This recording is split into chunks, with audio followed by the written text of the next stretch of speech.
Hey there, everybody. Welcome to our evening edition of Big Brother 22 All-Stars live feed spoilers. We are at the end of day 24, or at least kind of getting closer to it, and the nomination ceremony is done.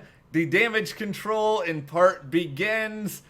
Head of Household Enzo has made his choice. We'll go into that. We'll talk about some alliance plotting that is going on. Nicole's speculating if Ian's doing enough for her.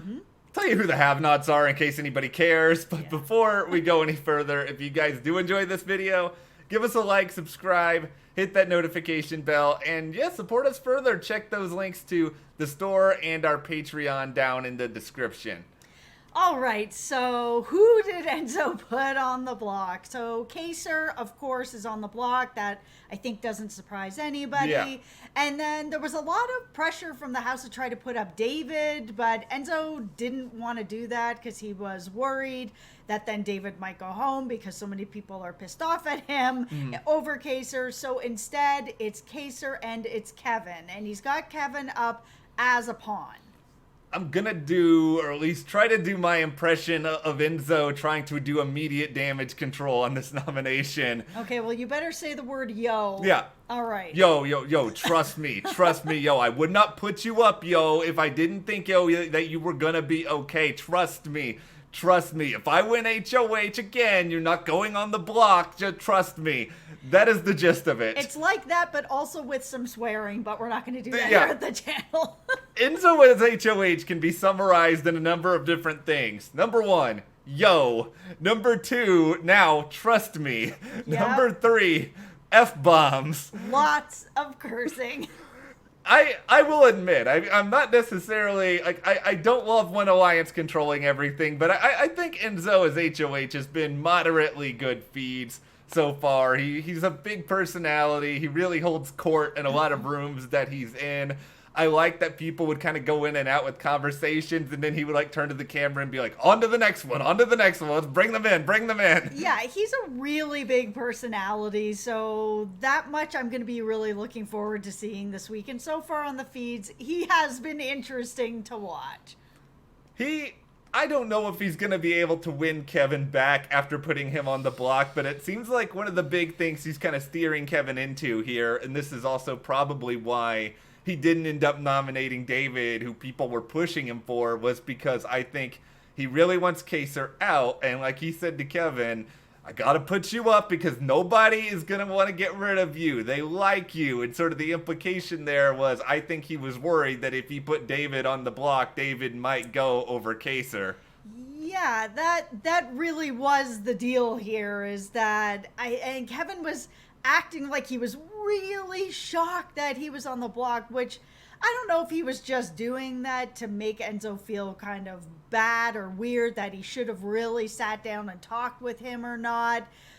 But Kevin shouldn't be that shocked by this. I mean, he doesn't really have a lot of a relationship with Enzo. They're not working together really. Is it really so shocking? I can't believe it. Like, I feel some of it has to be just a little bit of, hamming it up a little bit for Enzo to be like, how could you do this to me? So that Enzo can then make sure he knows, listen, you're not the target. You are just a pawn. I need your help. Help me through this. And I just think if Enzo had talked to him beforehand with this, he may have actually been able to build even the smallest bridge there to say, hey, if you help me this week, I'll help you sort of the next time. And then, he can bounce that check if he needs to.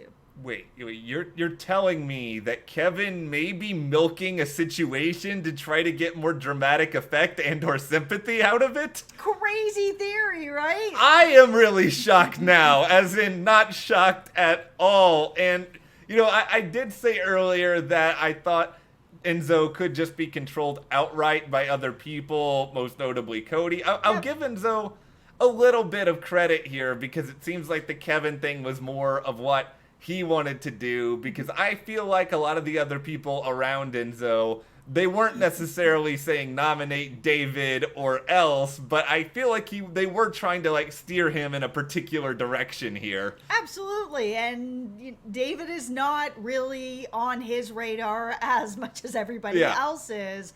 There is still some fear, and they don't know that Janelle's not coming back into the game, but they still have some of that fear. So this makes sense for Enzo to get out Kaser, and if Kaser takes himself off, maybe put a bigger target up.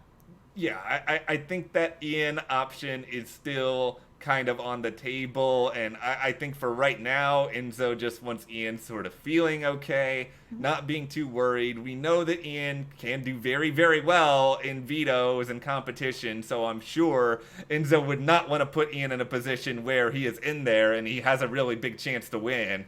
Yeah, so as far as nominations goes, this is not surprising. It seems like the right thing to do for Enzo right now. I will say this. This is my Unicorn Land fan fiction scenario. Let me get out the pen here. Oh, you're just like putting them all together. Yeah, now I'm writing the fan fiction from Unicorn Land, everybody. Okay, this is gonna be good. All right, so here's what's gonna happen.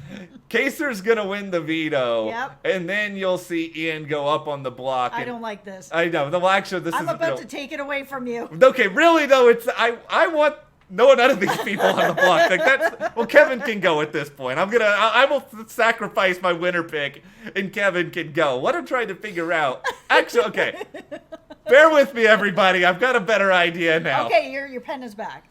This isn't necessarily what I would. This is not ideal, but this is given the parameters. What happens if Kevin wins the veto and Enzo decides, I'm going to go ahead and put Ian on the block? It is Kaser versus Ian. And now, Kaser probably goes in this situation, but it is Ian is on the block. Here is a winner. Not everyone is aligned with Ian. Is this a chance to take a shot at a winner and get somebody out who's also close to Nicole? Well, you also know that Memphis would be all over this, and he would definitely be pushing his alliance to get Ian out. And I think there's enough good arguments that if Ian's on the block against anybody, that they got to get him out. He is smart, he is capable, he has won this, he has beaten a legend. The fact that nobody's really looking at him except for Memphis and now a little bit Enzo is mind-boggling. Really, the ideal fan fiction here is that the veto competition is going to be about how many NASA shirts do you own? That's right. Congratulations, Kaser, you automatically get the veto. I think there are interesting scenarios that could happen this week. I would say I'm thoroughly excited because I think we're going to lose somebody who I kind of like, but we could see things go in a lot of interesting ways. Yeah, one of the interesting things that I saw was this conversation between Davon and Bailey where they're kind of mapping out how they're going to get a little bit further. They have the Slick Six, which is the BS alliance that some people are taking a little more seriously than others, and people are still staying true to it for right now because there's no reason for anybody to kind of turn on anybody yet. But this conversation that they had was a really good one because Bailey's talking about the idea of the two of them having sort of this male alliance outside of their own duo, and Bailey's already been working as much magic as she can with Tyler. Tyler doesn't want to put her up. I mean, I think as far as right now, that is pretty good, and she can continue to work that magic over there. Devon has now said that she wants to try to do the same thing, which is good, but with Enzo, and with Enzo being in the Slick Six, he's also the HOH. This is a great week for her to show her loyalty and build that relationship into something because Enzo doesn't really sort of have that female ride or die. He's just sort of him and Cody are really like, the last two there. But if he could really build something with Devon, then that's great for both of them. It's just, can we trust Enzo? Because he sounds genuine all the time, but he isn't. This is what makes Enzo so fascinating to watch, and that's why, while I'm upset about the idea of losing Kaser, I like having him as HOH because this is not something we've really had that experience of seeing before, and he is he's so good at making people feel pretty good around him. And I think he will stab people in the back if he has to. But the reason why, Davon may want to do something like this is, Davon and Bailey's names have come up, but that's not something Enzo really entertained all that much. Like, he showed her a certain degree of loyalty that even if the Slick Six is not necessarily Enzo's, I want all of these people here at the end, he at least understands the value of making his allies feel comfortable with him. Absolutely. Enzo plays well with others. It is a very, Yes. very good thing for him to have more people sort of solidifying that alliance. Maybe it could actually be worked into something that isn't BS. If some of the people inside this alliance, like Davon and Enzo, and they get a little bit closer, that is great. I will say that this idea of yours and ultimately Davon's, this is actually mitigating maybe Enzo's biggest mistake from Big Brother 12. You think back at sort of the Brigade, a lot of them had pretty good side alliances, and Enzo really didn't have all that much of one. Yeah.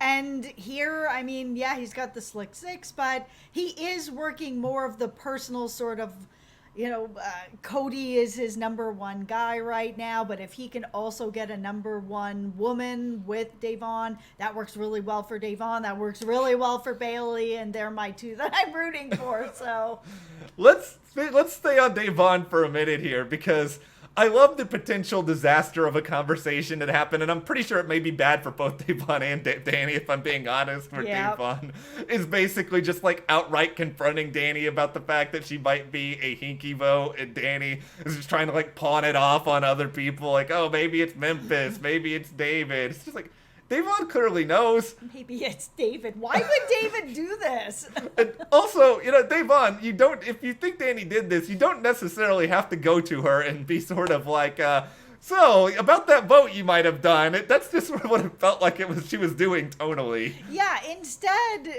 Davon needs to sort of just do a little bit of smoothing out of this thing, because her and Bailey are the obvious, they must have cast those votes. Yeah. And they both know that this is that they were being targeted with this.